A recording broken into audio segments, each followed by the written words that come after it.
केवल आंसर की ही आवश्यकता नहीं है। हम लोगों ने इस शासन प्रशासन को अपने ही वोटों से हिंदुत्व के नाम पर ही सत्ता सरकार में बैठाया था और हमें नहीं पता था कि हिंदुत्व के नाम का इस तरीके से दुरुपयोग किया जाएगा।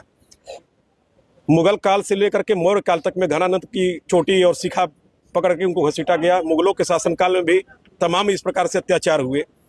कांग्रेस के भी शासनकाल में हमने देखा कि पूज्य कृपात्री जी महाराज को दिल्ली की सड़कों पर ऐसे ही पीटा गया।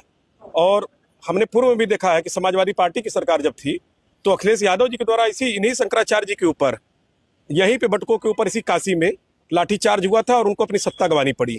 हमें अंदेशा इस बात का भी है अगर इसी प्रकार से हिंदुत्व की सरकार के नाम पर ढोंग रच करके और हिंदुओं पर ही अत्याचार हो, हिंदुओं के सबसे बड़े धर्म पीठाधीश्वर के ऊपर अत्याचार होगा तो आम जनता की क्या बात की जाएगी।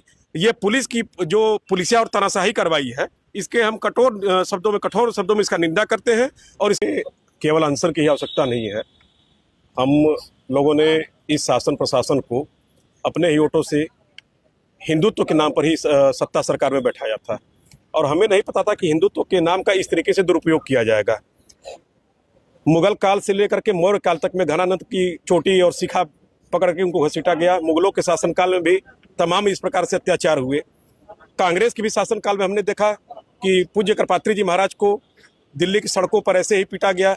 और हमने पूर्व में भी देखा है कि समाजवादी पार्टी की सरकार जब थी तो अखिलेश यादव जी के द्वारा इन्हीं शंकराचार्य जी के ऊपर, यहीं पे बटुकों के ऊपर, इसी काशी में लाठीचार्ज हुआ था और उनको अपनी सत्ता गंवानी पड़ी।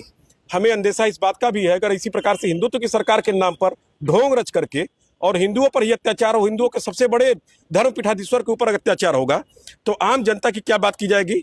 ये पुलिस की जो पुलिसिया और तानाशाही कार्रवाई है, इसके हम कठोर शब्दों में इसका निंदा करते हैं और